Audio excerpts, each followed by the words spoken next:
Once again, and this time we are having Shivani Dhillon ma'am. She's a recognized storyteller as well as a socialist who's working for differently able children. Hello ma'am. Hello. Welcome to International Conference. Thank you. Yeah, how was the conference actually? I think it's brilliant. The scale with which it's been organized and the kind of topics that have been brought to the conference, I'm truly amazed. I've just learnt about how robots are being used with children, teenagers with autism. I think I've never heard of something like this. So I think there is a takeaway for everybody who's coming to attend the conference. And you said you're a storyteller and you also a socialist, actually working for them. What is your viewpoint actually against? See, I believe we are all storytellers, right? And there is, you would know this really well, that there is a magic in every story, right? It creates magic when you're telling a story. And I think stories is how we connect. Yeah, how we connect. The human connection happens with stories, and storytelling has been going on for thousands of years. But nobody really thought how it can be used so well with children and adults who have intellectual disability. We all feel that because they can't speak, they don't have a thought. But they do have a thought. And stories work on, with layers. They keep opening one, you keep opening one layer and you keep learning, right? That is what storytelling does to you. And children have the ability to tell their own stories. Children with autism, children with Down syndrome and other intellectual disability. The belief that they cannot think does not mean that they don't have a thought. Because they can't express doesn't mean that they don't have a thought. So we have to create an environment where people with intellectual disabilities can tell their own stories as well.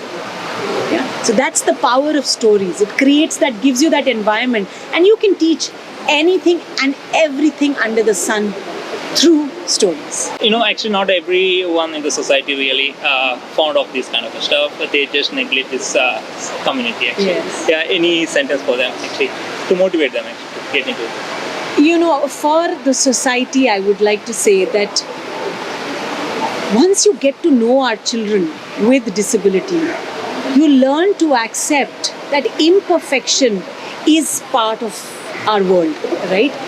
You are equally as much imperfect as you see our children to be imperfect. Yeah, right? When you started a thing, you're yes. not imperfect. And we're all with flaws, right? And we all, once we see our children with intellectual disability and physical disability, we realize we understand gratitude. We learn to accept the flaws that lie within us. So I don't like my curly hair, I don't like the color of my skin, right?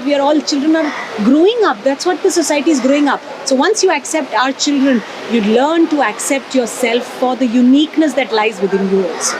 That is my message to the society. Yeah? You grow if you accept my children, the children with disabilities.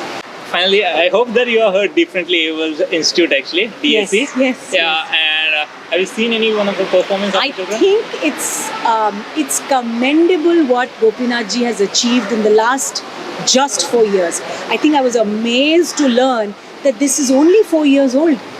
And the amount of work that is being done with arts is brilliant. And I think I will have one message for Gopinathji, which is that you have to include the art of storytelling as well as a separate art form, not something that you're using in education and educating the children, but as a completely different art form, because I think it's a beautiful way to express, and children have to learn this art of storytelling. Yeah, you could see here in DSC we are just teaching them with different art forms. Yes, I saw that. There's no storytelling, but there is a magic, dance, music. Yes. I could have never imagined that children with intellectual disability can be magicians. I mean, I'm really surprised. I heard of how quickly this boy with ADHD was doing the magic. Yeah, and I was amazed. I mean, it's commendable. I think you are creating magic with your ways, right? Everyone does it. Yes, yeah. Ma'am, actually I saw you just announcing your book, Extra. Any 2 or 3 words for the book? So this, when we came out, the book is actually based on my family, and my daughter is also the main character in the story. We wanted to start with children. See, the children are very unbiased. They're very pure. They have they don't have preconceived prejudices against other children with disability. For them, they're just children. So the idea of the book is for children to understand that when 3 or 4 children come together, it's all about love, friendship, adventure, mystery. They don't see disability at all. It doesn't matter to them that the child has got disability. It all becomes about fun. So we want children to start understanding and accepting and embracing other children with disability, because these children are going to grow up and make the society where we need that acceptance and inclusion in the corporate world, in employment, in schools, in higher education. So we wanted to start with children. From the starting itself, Yes. from the root itself. Absolutely. It's a good meeting you and Thank talking you with you. very Thank you, much. ma'am. And once again, thank you all. Thank you.